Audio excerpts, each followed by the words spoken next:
Hello, I'm Jessica EMEA for the Finance News Network. Today we're talking about how businesses are evolving from adopting technology, robotics and AI to get that leading edge, and how these businesses are really outperforming others. So to get the latest word on the street, I'm joined by ROBO Global CEO of EMEA and Asia, Richard Lightbound. Richard, welcome to the network. Thank you very much, Jessica. So first up, how are you seeing companies really get that leading edge adopting technology and AI into their businesses? Yeah, we've got a very sort of fortunate lens as you look at what's happening here, and really what we see is a really interesting set of technologies that is highly redeployable. So we can use this technology in terms of robots in factories, we can use it in terms of surgical robots in hospitals, we're going to see precision agriculture tools on farms.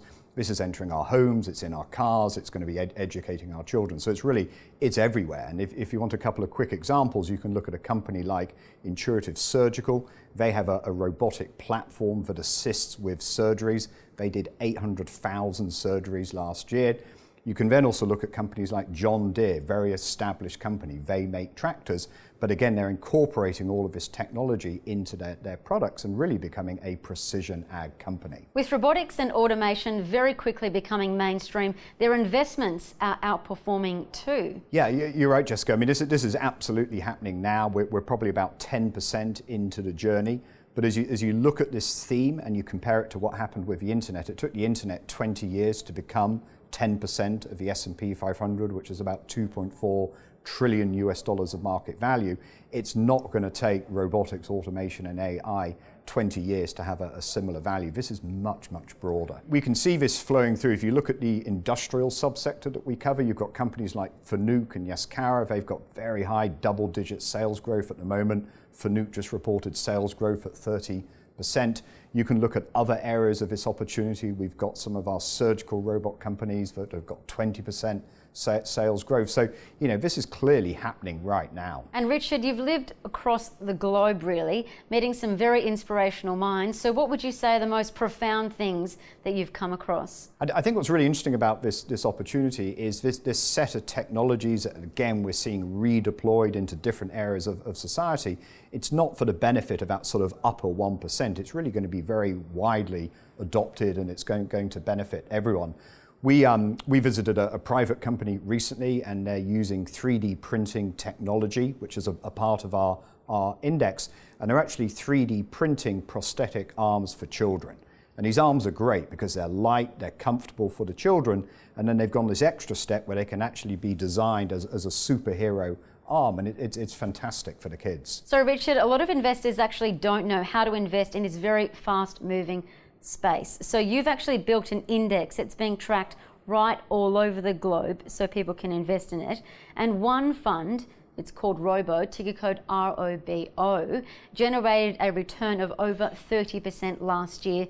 Tell us about that. No, you're absolutely right, and that fund, ETF, is actually traded here in Australia, but the index that we own and manage, are absolutely right. We've done the heavy lifting for investors. We've identified 87 companies from around the world that are involved in this revolution.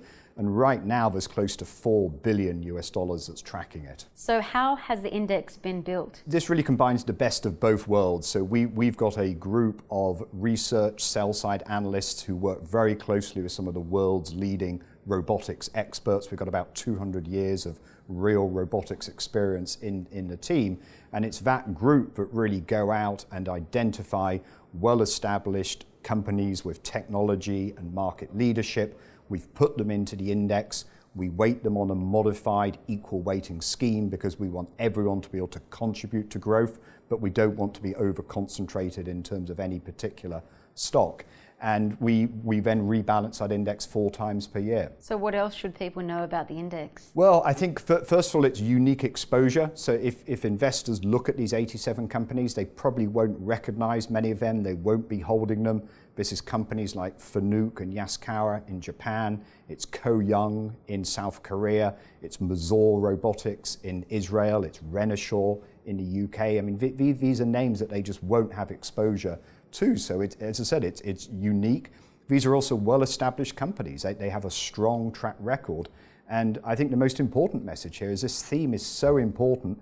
it's happening now. You can't afford to ignore it. You need to get exposure. And lastly, Richard, you really have your finger on the pulse of the latest technological trends.